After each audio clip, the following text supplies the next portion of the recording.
es el capítulo 13. Y el día de hoy me quise detener en un versículo. El próximo, el siguiente sermón que nos está faltando, voy a abarcar todas las demás exhortaciones prácticas y hacer un mensaje con muchas exhortaciones. ¿Se entiende? Pero este mensaje, desde que comencé Hebreos, lo estaba esperando y lo quería hacer aparte. ¿Ya? Porque creo que siempre es bueno detenerse y hablar del matrimonio. Siempre es bueno exhortar a los matrimonios. Siempre es bueno quizá corregir algunas cosas que podamos estar haciendo mal. Y además, preparar a los que no están casados a que entiendan cómo funciona el matrimonio, en qué consiste el matrimonio y por qué nos casamos. ¿Cierto? Vamos a leer Hebreos capítulo 13, versículo 4. Honroso es el matrimonio, ese es el título. Y el texto dice así: honroso sea en todos el matrimonio y el lecho sin mancilla, pero a los fornicarios y a los adúlteros los juzgará Dios. Me acuerdo mucho de este versículo porque antes de casarnos con mi esposita, el pastor nos hizo un estudio, una preparación, creo que como a todos, ¿cierto? Y recuerdo que tomó este versículo y nos enseñó en base a este versículo. Así que por eso siempre se me quedó en la retina este versículo y creo que es muy importante para entender el valor que Dios le da al matrimonio, la seriedad que Cristo le da al matrimonio y la importancia de nosotros poder entenderlo, para poder apreciarlo, para poder darle el valor que se merece. No es simplemente un trámite, no es simplemente una unión civil o legal, es mucho más que eso, es un pacto que uno hace delante de Dios con otra persona. Y ya no son dos, dice la Escritura, sino que son uno, una sola carne delante de Dios. Hay una unión espiritual, hay una unión emocional, hay una unión de dos personas delante de Dios. Dios ya no ve dos, sino que ve uno. Esa es la imagen hermosa del matrimonio para Dios.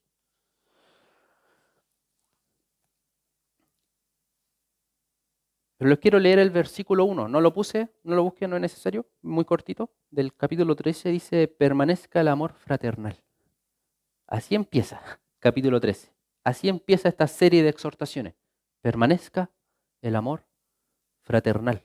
Y en base a eso, y en base a nuestro versículo base o clave, me gustaría ya dar inicio a lo que es el mensaje. Pero el propósito, hermano, de este sermón, de este mensaje, es exponer el valor y la santidad en el matrimonio, advertir contra los pecados sexuales que profanan muchas veces el matrimonio y mostrar el matrimonio terrenal como refleja esta unión, este vínculo espiritual que Cristo tiene con su iglesia. ¿Ya? Esos van a ser los 3 puntos, 4 puntos que vamos a estar viendo el día de hoy. Pero lo primero que vamos a hacer y en lo que nos vamos a tener un poquito es entender que el matrimonio es honroso, no horroroso, honroso, algo bueno, algo lindo, algo agradable, algo perfecto. ¿Ya? Eso está en el texto que acabamos de leer, ¿cierto? Honroso sea en todos el matrimonio. ¿Ya? Dios le da el valor al matrimonio, no nosotros al matrimonio. Dios le da el valor al matrimonio de dos formas. Uno, instituyéndolo, y dos, ¿ya? Génesis 2:24 dice así: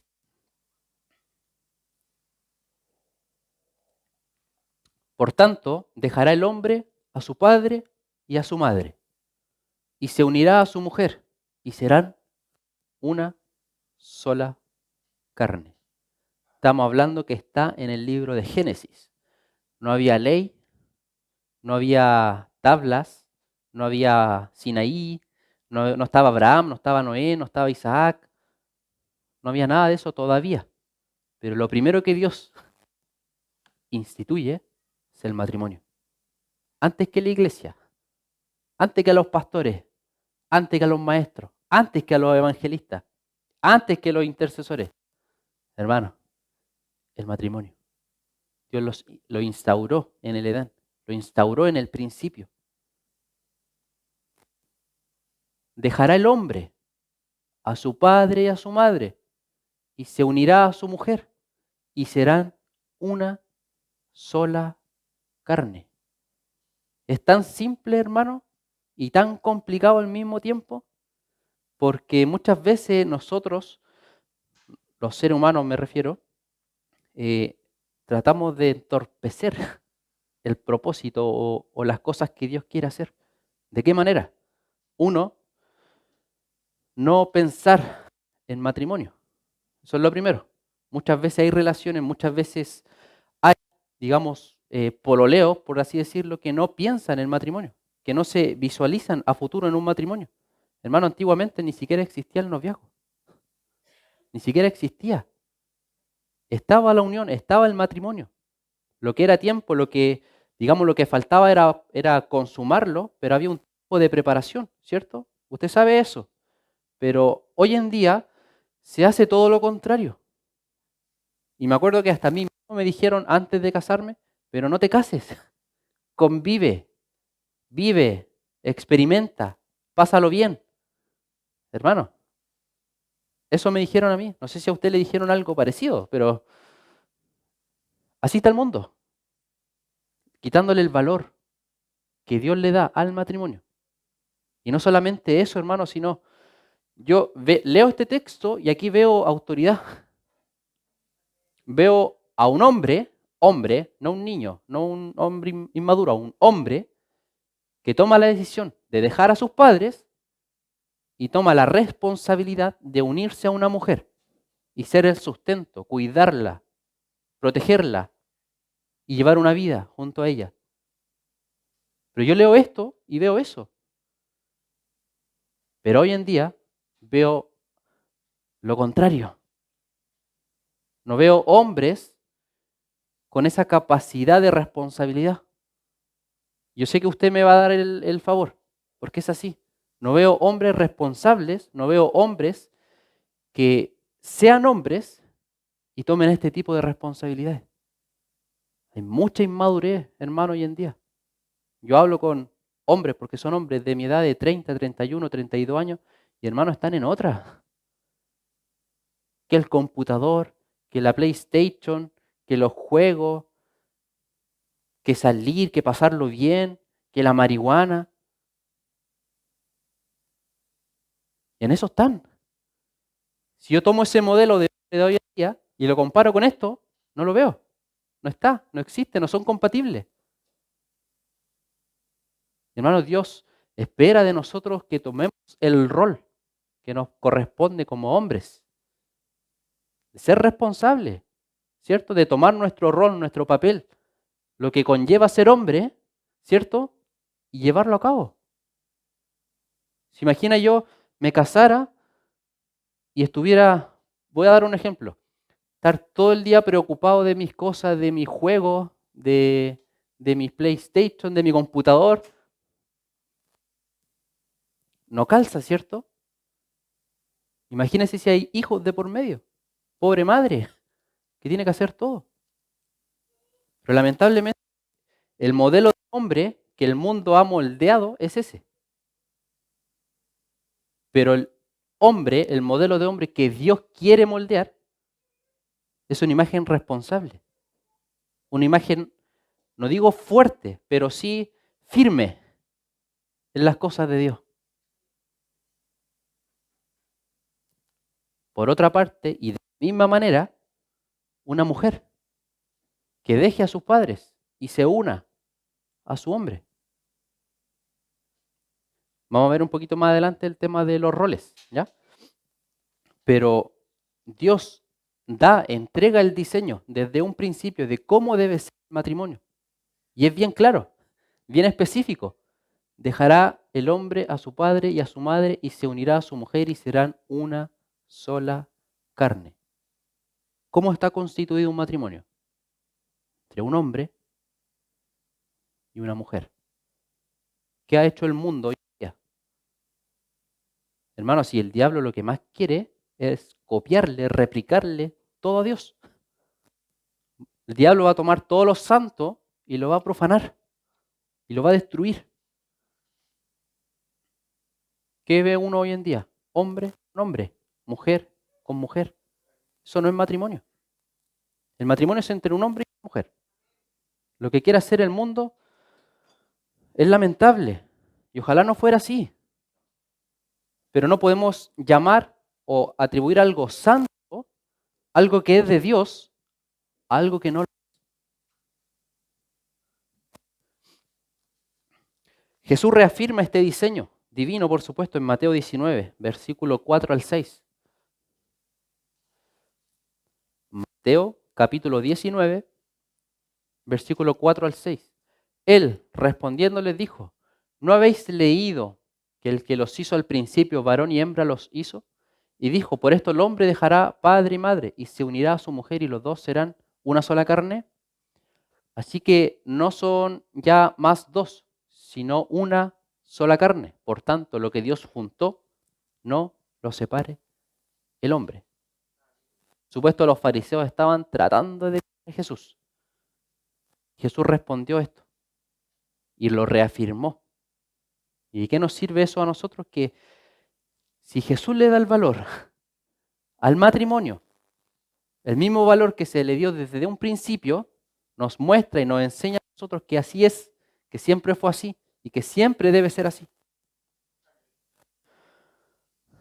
El matrimonio es algo digno de recibir honra, hermano, honra, en todos los aspectos, en edad, en cultura, posición social, incluso en la iglesia, hermano. Todos, digamos, realizan esta práctica del matrimonio, de casarse. Donde usted vaya, al país que usted vaya, va a ver que practican el matrimonio. No importa la edad, son ancianos, jóvenes, no importa la posición social, si son multimillonarios, tendrán su boda millonaria, pero se están casando, ¿cierto? Y algo tan que está tan presente en nuestra cultura, está tan presente, pero no se le da el valor que le corresponde. ¿Cuántos divorcios hay hoy en día? ¿Cuántas separaciones?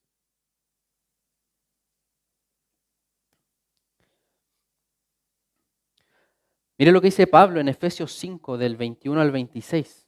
Pablo también enseña este modelo de matrimonio y especifica un poco en cuáles son nuestros roles. Someteos unos a otros en el temor de Dios. Las casadas estén sujetas a sus propios maridos como al Señor. Porque el marido es cabeza de la mujer, así como Cristo es cabeza de la iglesia, la cual es su cuerpo y Él es su Salvador. Así que como la iglesia está sujeta a Cristo, así también las casadas sus maridos en todo. Maridos, amad a vuestras mujeres, así como Cristo amó a la iglesia y se entregó a sí mismo por ella. ¿Para qué? Para santificarla, habiéndola purificado en el lavamiento del agua por la palabra. ¿Hasta ahí? Hasta ahí. Entonces Pablo, de igual manera, reafirma cómo es el modelo de un matrimonio. Es entre un hombre y una mujer. ¿A quién le da instrucciones Pablo? Al marido. ¿Qué le dice? Que ame a su esposa. ¿A quién más le habla Pablo? A las casadas. ¿Y qué les dice? Que se sujeten como Cristo, como la cabeza que es Cristo, ¿cierto? Entonces, vemos que la palabra en el Antiguo y en el Nuevo Testamento le da la importancia al matrimonio. Lo primero, le da la importancia al matrimonio. Y no solamente eso, sino que vemos varios ejemplos de matrimonio. El primero, Isaac y Rebeca. ¿Les gusta ese matrimonio? Tienen una historia tremenda. Pero de los momentos que uno más podría, digamos, rescatar, fue cuando se conocieron, ¿cierto? ¿Se acuerda? Que el siervo de Abraham fue a buscar, ¿cierto? A una mujer de su parentela. Y cuando la encontró se puso contento, se puso feliz y la trajo de vuelta, ¿cierto? A la casa de Isaac. Pero lo lindo fue su encuentro, ¿cierto? Que estaba Isaac paseando en el campo y levantó la vista y los vio venir. Se emocionó. Y cuando Rebeca los vio también, a lo lejos, se puso nerviosa porque se tapó, se cubrió. Y luego de eso comenzaron su historia. Algo lindo, ¿cierto? Algo hermoso. Pero ellos de ser una historia linda y preciosa, fueron un ejemplo de oración, un ejemplo de respeto, ¿cierto? Veamos un poquito. Génesis, capítulo 25, versículo 20-21. Dice, y era Isaac de 40 años cuando tomó por mujer a Rebeca, hija de Betuel arameo de Padán, hermana de Labán arameo. Y oró Isaac a Jehová por su mujer. Hermano, ¿has orado por tu esposa? ¿No? ¿Pones tus manos de tu esposa y oras por ella? Que era estéril. Lo aceptó Jehová y concibió Rebeca, su mujer. ¿Se da cuenta lo que está pasando acá? Tenían un problema. Rebeca era estéril, no podían tener hijos. ¿Pero qué pasó? El hombre se quedó ahí sentado, jugando sin hacer nada, o tomó las riendas como varón, como responsable, como cabeza. ¿Qué hizo? Oró a Jehová. ¿Y qué pasó? El Señor respondió. Hermano, le voy a decir una realidad. Muchas veces en el matrimonio, varones, le estoy hablando a ustedes, muchas veces en el matrimonio, la oración del varón es más importante. No digo que a la mujer no la escuche, no estoy, digamos, quitándole una importancia a eso, al contrario, Dios escucha y responde todas nuestras oraciones, pero cuando ora el varón, el cabeza de hogar, es diferente. Porque ¿qué quiere Dios de un varón, de un esposo? Que sea cabeza. ¿Qué significa ser cabeza? Cuidar, orar, estar preocupado de esas cosas. Entonces, cuando un hombre se levanta y toma ese rol y ora, hermano, Dios responde. Dios responde. Me acuerdo una vez, y lo pongo como ejemplo bien sencillo, estábamos en un mes que estábamos bien apretados, estábamos justos. Y mi esposa me dice como a tono de broma, ora tú, que tú oras más fuerte, Dios te escucha a ti. Hermano, oré, ni siquiera con la intención de que llegara trabajo, y Dios mandó trabajo. No digo que la oración de ella haya tenido menos efecto. No digo que yo soy más importante porque mi oración fue respondida, no. Es un trabajo en conjunto, un trabajo en equipo. Pero cuando la cabeza se para un poquito más adelante y toma el rol, Dios respalda ese diseño porque Dios lo creó así. Entonces, hermano, varón, esposo, si estás acá, si no estás orando por tu esposa, si no estás tomando ese rol que te corresponde, estamos pecando. Porque no es algo que yo pueda decir, no son mandamientos míos, es algo que Dios nos manda a hacer. Y hermano, no es gravoso. Créanme, no es gravoso. Pero muchas veces no lo hacemos. ¿Por qué? ¿Nos da vergüenza que mi esposa, no sé, me escuche orar? ¿Me da vergüenza mostrarme, quizás, porque en la oración uno muchas veces se abre, ¿cierto? Y habla y cuenta las cosas que hay en nuestro corazón. ¿Me da vergüenza que mi esposa vea ese lado mío? No, hermano, no debe ser así. Pero como varones debemos estar ahí, como lo hizo Isaac. Él no se fue con los amigos a pasarlo bien. ¿Se imagina? ¿Qué hizo? Oró. Y dice, y lo aceptó Jehová. Y concibió Rebeca, su mujer. Tremendo, hermano. Tremendo. Quizá hay cosas en tu vida, hermano, en tu matrimonio que no están sucediendo porque simplemente no estamos orando. Veamos otro ejemplo. Lucas, capítulo 1, del 5 al 6. ¿Sabe quiénes son? Hubo en los días de Herodes, rey de Judea, un sacerdote llamado Zacarías, de la clase de Abías. Su mujer era de las hijas de Aarón y se llamaba Elizabeth. O sea, tenemos a Zacarías y a Elizabeth. Mire lo que dice el texto. Ambos, los dos, ambos eran justos delante de Dios y andaban irreprensibles en todos los mandamientos y ordenanzas del Señor.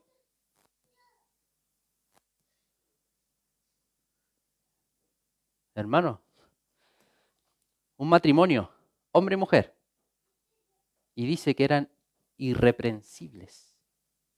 ¿Sabes lo que significa ser irreprensibles? Que nadie podía decir nada, absolutamente nada de esa relación, de ese matrimonio. Irreprensibles, sin mancha, sin falta, integridad, ejemplo, matrimonio. ¿Somos ejemplo, hermano? ¿Nuestro matrimonio es ejemplo para los demás? ¿Nuestra relación con nuestra esposa es ejemplo para los más jóvenes? Hermano, muchas veces las personas no quieren venir a la iglesia porque ven nuestra conducta afuera. ¿Por qué voy a ir a la iglesia si son hipócritas? ¿Cierto? Mi vecino me puede decir, ¿por qué voy a ir a la iglesia si está todo el día gritándole a su mujer? Con el matrimonio pasa algo parecido. Si no somos ejemplos para los más jóvenes, ¿qué van a ver ellos del matrimonio? ¿Qué imagen van a tener ellos del matrimonio? ¿Para qué me voy a querer casar si voy a terminar como el Nacho y la Jocelyn, peleando todo el día? ¿Se entiende? Pero si el Nacho y la Jocelyn son ejemplos para los demás, se aman, se respetan, se cuidan, ¿qué va a pasar con los más jóvenes?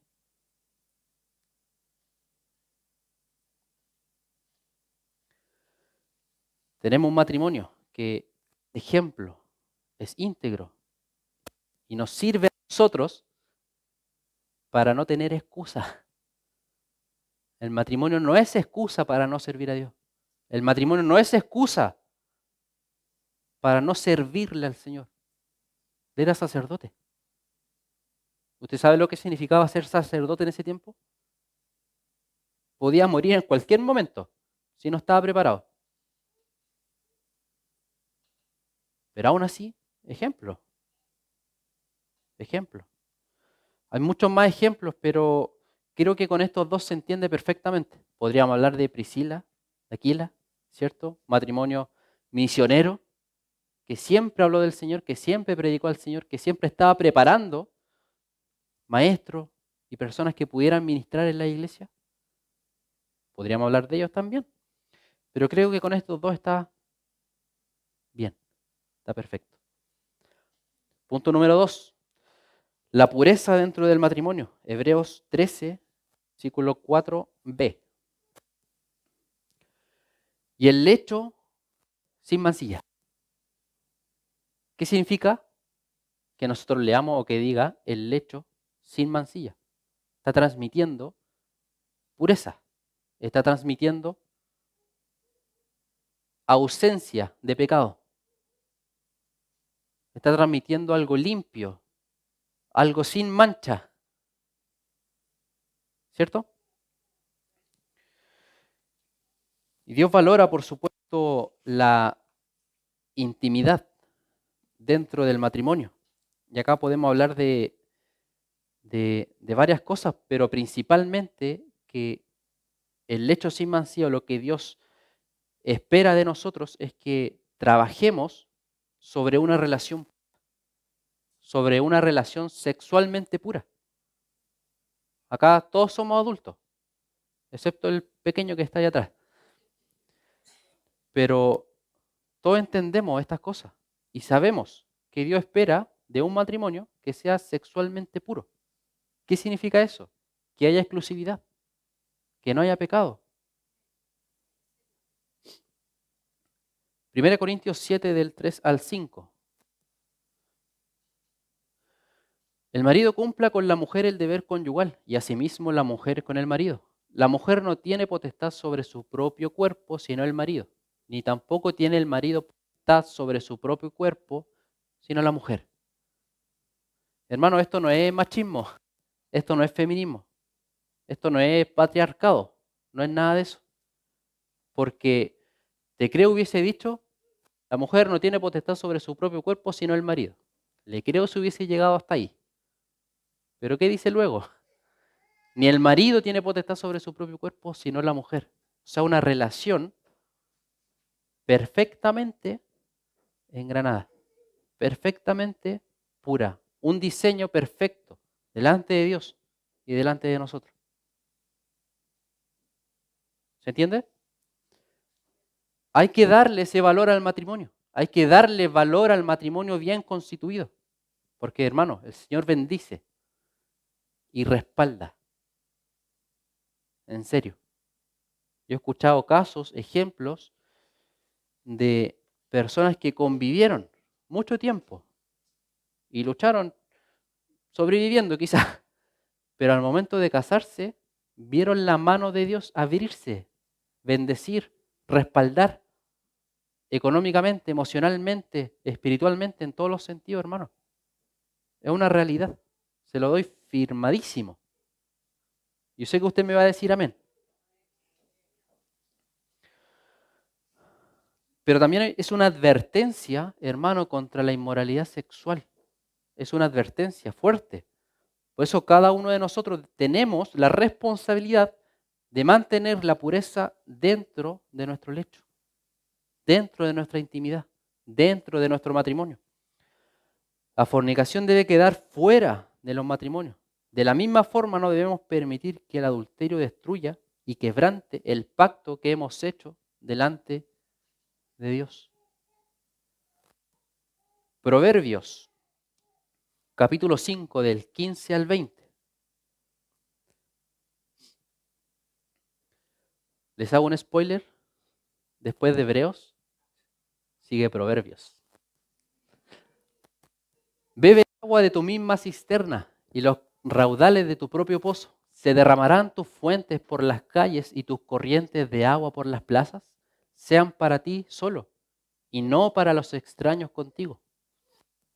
Sea bendito tu manantial y alégrate con la mujer de tu juventud, como sierva y graciosa gacela. Sus caricias te satisfagan en todo tiempo y en su amor recréate siempre. ¿Y por qué, hijo mío, andarás ciego con la mujer ajena y abrazarás el seno de la extraña? Hermano, Dios no tiene problemas de hablar de sexualidad, no se cohíbe. Dios creó la sexualidad para el matrimonio, pero lo creó el Señor.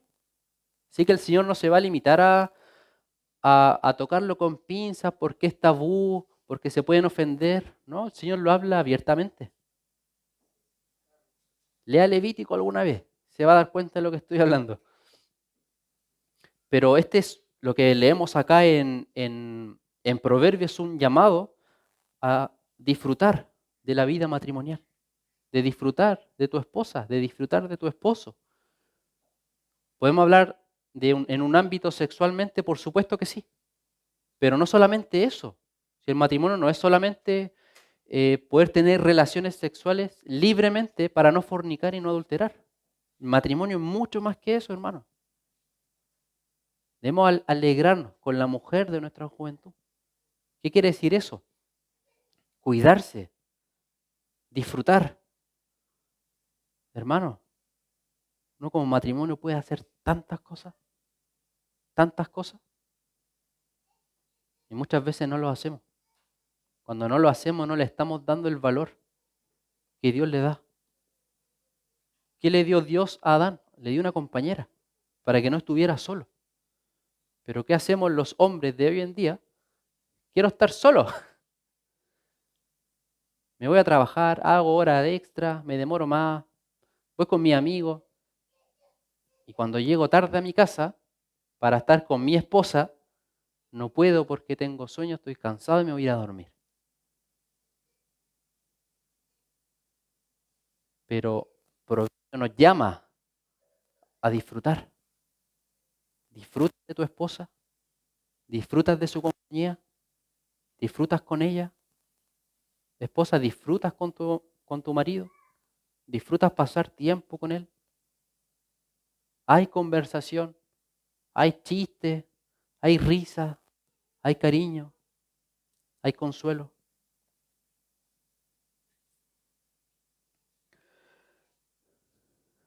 Veamos un caso de una persona que no respetó estas cosas. Segunda de Samuel, capítulo 11, del 1 al 5. Aconteció al año siguiente, en el tiempo que salen los reyes a la guerra, que David envió a Joab y con él a sus siervos y a todo Israel, y destruyeron a los amonitas y sitiaron a Rabá. Pero David quedó en Jerusalén. Y aquí ya vemos algo importante. Primero, que tenía una responsabilidad como rey, que tenía que ir a la guerra y no lo hizo. Y sucedió un día, al caer la tarde, que se levantó David de su lecho y se paseaba sobre el terrado sí, de la casa real. Y vio desde el terrado una mujer que se estaba bañando, la cual era muy hermosa. Envió David a preguntar por aquella mujer y le dijeron: aquella es Betsabé, hija de Eliam, mujer de Urías, Eteo. Y envió David mensajeros y la tomó y vino a él, y él durmió con ella. Luego ella se purificó de su inmundicia y se volvió a su casa. Concibió a la mujer y envió a hacerlo saber a David, diciendo: estoy encinta. Y usted sabe, hermano, que en ese tiempo, si alguien recibía el llamado del rey y uno decía no, significaba cabeza. Por eso añade el texto en el versículo 4, cuando dice: luego ella se purificó de su inmundicia, porque ella estaba casada con Urías. ¿Se da cuenta de lo que está pasando? Analicemos un poco la situación. ¿Qué tenía que hacer David? Irse a la guerra. ¿Pero qué prefirió? Ser ocioso y quedarse en su casa. ¿Qué sucedió dentro de su ociosidad?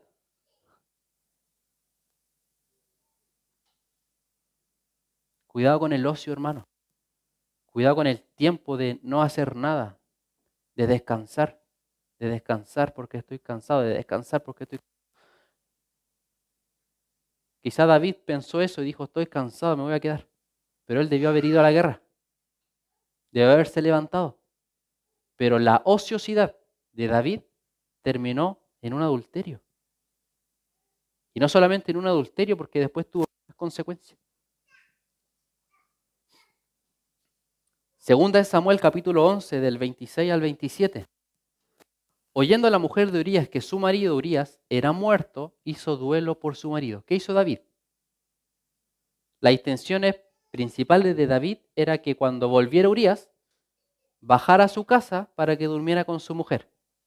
Así, digamos, él se iba a lavar las manos, ¿cierto? Pero él no bajó. Entonces, ¿qué hizo David? Lo mandó al frente de batalla de los primeros para que muriera. Y pasado el luto, envió a David y la trajo a su casa. Y fue ella su mujer, y le dio a luz un hijo. Mas esto que David había hecho fue desagradable ante los ojos de Jehová. Hermano, desagradable ante los ojos de Jehová. Aquí no importa lo que nosotros podamos ver.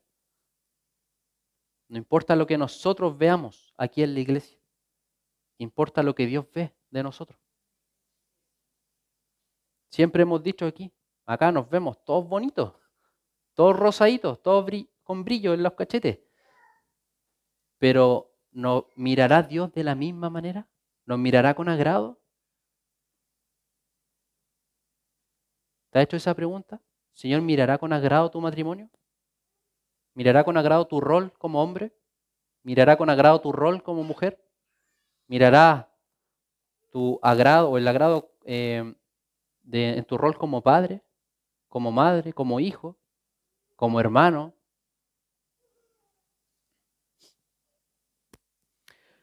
El pecado comienza con una mirada, hermano. David se asomó y vio. Luego fue el acto, luego lo encubrió. Santiago 1, del 14 al 16. Santiago 1, del 14 al 16. Si no es tentado cuando de su propia concupiscencia es atraído y seducido. Entonces la concupiscencia, después que ha concebido, da a luz el pecado. Y el pecado, siendo consumado, da a luz la muerte. Amados hermanos míos, no erréis. El texto en Santiago y el ejemplo de David muestran perfectamente cómo somos nosotros los seres humanos. Aún siendo creyentes, aún siendo cristianos, somos seducidos y atraídos según nuestra propia concupiscencia.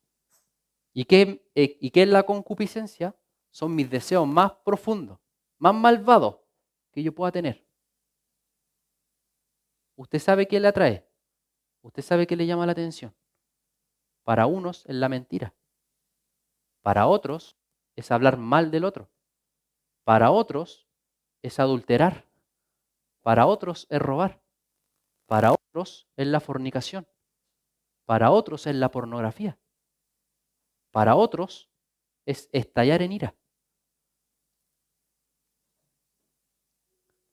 Cada uno de nosotros somos atraídos y seducidos según nuestra propia concupiscencia. Pero si yo vengo como pez que vio a lo lejos un gusanito y me acerqué y mordí, muerte, juicio. El pecado trae consecuencias a nuestra vida matrimonial. Muchas veces, hermano, hay separaciones. Muchas veces hay matrimonios que se destruyen. Muchas veces hay hijos que quedan solos. Muchas veces hay iglesias que sufren por la separación de un matrimonio. Muchas veces hay padres que sufren por sus hijos que se separan. Pero todo esto, hermano, porque hay pecado de por medio. Porque hay pecado oculto.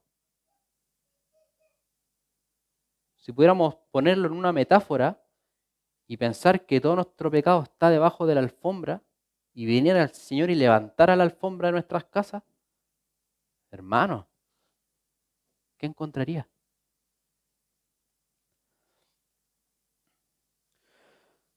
Punto número 3, el juicio de Dios. Hebreos 13, versículo 4c. Tercera parte del versículo. Pero a los fornicarios y a los adúlteros los juzgará Dios. ¿Qué dice el texto básicamente? Que nos llama a llevar un matrimonio puro, santo, sin pecado, buscando la santidad, buscando el agrado de Dios. Pero a los adúlteros, a los fornicarios, los juzgará el Señor. Hebreos 10:31. Dios es justo, hermano, y no va a pasar por alto el pecado. Aunque no haya consecuencia hoy en día, aunque no haya un rayo que nos esté cayendo sobre nosotros. Pero eso no significa que no van a haber consecuencias. Las consecuencias de David fueron casi inmediatas, porque el hijo no nació. Él tenía 3 hijos. Uno de sus hijos violó a su hermana. El otro hijo que quedaba se levantó en venganza y mató a su hermano. Y el hermano que quedó quería usurpar el trono. Y David tuvo que huir. Todo por no tomar el rol que él tenía que tomar como rey. Y pasa muchas veces lo mismo en nuestras vidas, hermanos. Si yo no tomo mi rol como esposo, como padre, como cabeza de hogar, puedo cometer errores, puedo errar, puedo pecar. Y Dios no pasa por alto el pecado. Horrenda cosa es caer en manos del Dios. Horrenda cosa es caer en manos del Dios vivo, hermano.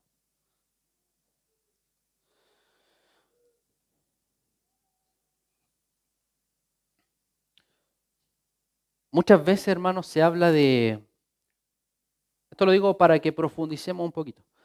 Cuando se habla de fornicación, por ejemplo, se habla simplemente de relaciones sexuales fuera del matrimonio, ¿cierto? Pero la palabra fornicación tiene otra connotación, otro significado. En hebreo significa, ¿cómo es la palabra? Porneia, porneia.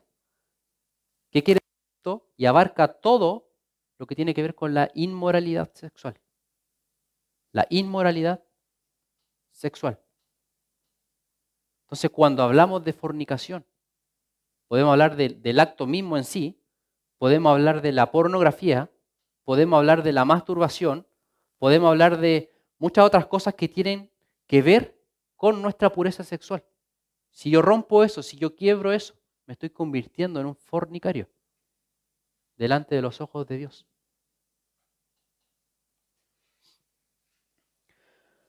Pero la voluntad de Dios no es que permanezca en ese estado. ¿Se acuerda cuando Pablo siempre hablaba y hablaba de que nosotros antes, en nuestra vieja manera de vivir, éramos estas cosas? Adúlteros, fornicarios, mentirosos, ladrones. Pero él hablaba de un tiempo pasado. Pero ahora hemos sido revestidos por su Hijo, por Cristo. ¿Y cuál es la voluntad de Dios? No que permanezcamos en ese estado, sino que nos santifiquemos. Mire lo que dice Primera de Tesalonicenses, capítulo 4, versículo 3 al 8. Primera de Tesalonicenses, capítulo 4, del 3 al 8.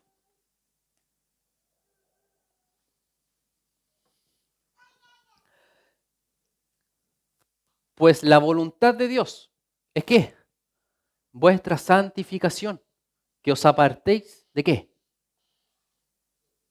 De fornicación. Y está hablando del acto mismo, ¿no? Está hablando de lo que les acabo de decir. Podríamos leer nuevamente y decir que os apartéis de toda inmoralidad sexual. Fácilmente, sin problema. Que cada uno de vosotros sepa tener su propia esposa en santidad y honor. No en pasión de concupiscencia, como los gentiles que no conocen a Dios. Que ninguno agravie ni engañe en nada a su hermano, porque el Señor es vengador de todo esto. Como ya os hemos dicho y testificado, pues no nos ha llamado Dios a inmundicia, sino a santificación. La voluntad de Dios es que nos santifiquemos. Si hay pecado en nuestras vidas, debemos santificarnos.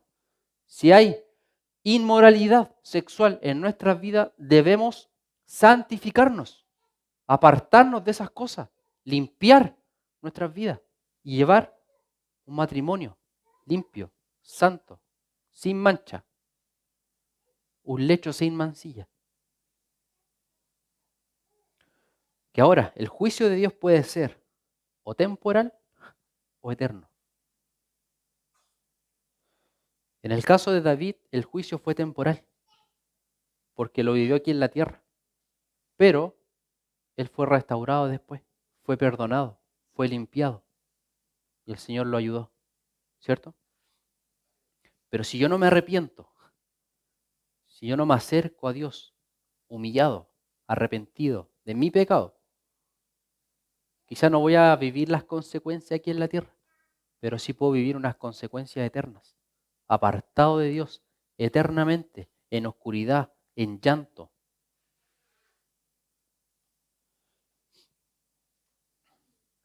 Punto número 4 y final. El matrimonio como reflejo de Cristo y su iglesia. El matrimonio como reflejo de Cristo y su iglesia. Volvamos al texto de Efesios, capítulo 5, versículo 22 al 33. Las mujeres estén sujetas a sus propios maridos, como al Señor, porque el marido es cabeza de la mujer, así como Cristo es cabeza de la iglesia, la cual es su cuerpo y Él es su Salvador. Cuando hablamos de cabeza, hermano, no estamos hablando de una autoridad negativa, no estamos hablando de tener un dictador en casa, al César mismo en la casa, no estamos hablando de eso. Porque pone de ejemplo al mismo Jesús, que dice Cristo que es cabeza de la iglesia. ¿Cómo se comporta Cristo con su iglesia? La cuida, intercede por ella, la purifica a través de la palabra, ¿cierto? De la misma manera, nosotros somos cabezas de nuestras esposas. Así que como la iglesia está sujeta a Cristo, así también las casadas lo estén a sus maridos en todo. Maridos, amad a vuestras mujeres, así como Cristo amó a la iglesia y se entregó a sí mismo por ella. Maridos, estamos amando a nuestras mujeres, a nuestras esposas, como Cristo amó a la iglesia. Mujeres, ¿se sienten amadas por sus esposos como Cristo amó a la iglesia? Mujeres, ¿se sujetan a su esposo como al Señor? Maridos, ¿sus mujeres se sujetan a ustedes como al Señor? Para santificarla, habiendo purificado en el lavamiento del agua por la palabra, a fin de presentársela a sí mismo una iglesia gloriosa, que no tuviese mancha ni arruga ni cosa semejante, sino que fuese santa y sin mancha. Así también los maridos deben amar a sus mujeres como a sus mismos cuerpos. El que ama a su mujer, a sí mismo se ama. Porque nadie aborreció jamás a su propia carne, sino que la sustenta y la cuida, como también Cristo a la iglesia. Porque somos miembros de su cuerpo, de su carne y de sus huesos. Por esto dejará el hombre a su padre y a su madre y se unirá a su mujer y los dos serán una sola carne. Grande es este misterio, mas yo digo esto respecto de Cristo y de la iglesia. Por lo demás, cada uno de vosotros ame también a su mujer como a sí mismo, y la mujer respete a su marido. Marido, ¿amas a tu esposa? ¿La cuidas? ¿La proteges? ¿La sustentas? ¿Te preocupas por ella? ¿Velas por ella? ¿Oras por ella? ¿Te entregas por ella? Quizá ahí podamos estar al debe, pero tenemos tiempo de poder hacer algo al respecto, ¿cierto? Mujeres, ¿se sujetan a su marido? ¿Lo escuchan con respeto? ¿O lo interrumpen en público? ¿Les faltan el respeto? No sé si ustedes vieron hace poco al presidente de Francia cuando estaba bajando de un avión.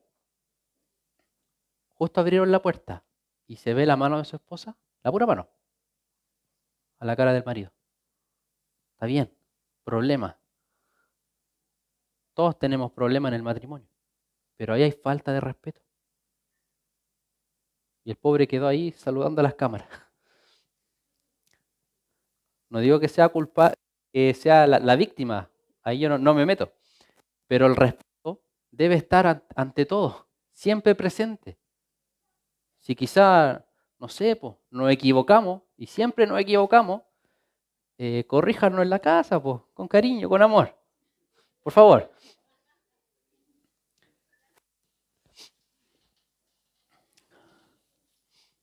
Cristo es el esposo perfecto, hermano. Cristo es el que ama a su iglesia. Cristo es el que se entregó de forma sacrificial por su iglesia. Él es nuestro ejemplo, hermano. Si no sabemos cómo ser esposo, veamos a Cristo, veamos su ejemplo y aprendamos de él. Quiero traer otro ejemplo ya para concluir, ahora sí. ¿Usted leyó al profeta Oseas? ¿Ha leído el libro de Oseas en el Antiguo Testamento? En el matrimonio de Oseas vemos una imagen poderosa del amor de Dios, poderosa del amor de Dios. Su esposa Gomer representaba la infidelidad del pueblo. ¿Qué hacía ella? Se iba y se prostituía. ¿Y qué hacía su esposo, Oseas? La iba a buscar y la compró y la limpiaba, la purificaba.